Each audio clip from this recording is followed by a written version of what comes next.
How to make a planter box. You'll need a planter box, varnish, paintbrushes, potting soil, thick plastic, a plastic sack, optional, a staple gun, a plant, and you may need scissors. First, paint the planter box. Make sure to paint it inside, outside, and on the bottom. This extends the life of the wood. You can use a clear or tinted varnish to suit or depending where you want to put it.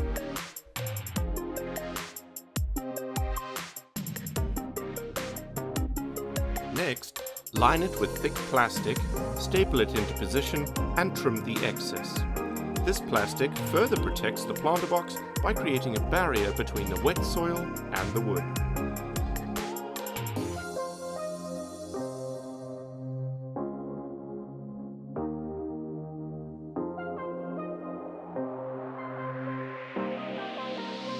Don't forget to make holes in the plastic.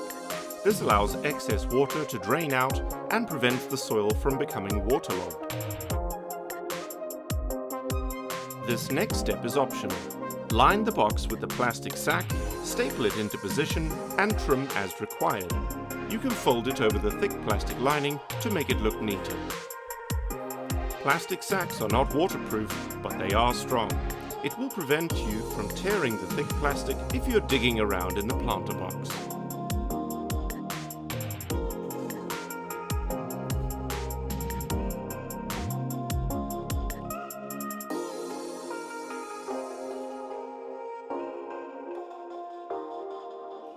Pour the potting soil into the box and smooth it over. Finally, place your plant in the box and don't forget to water it. There you have it, your very own planter box.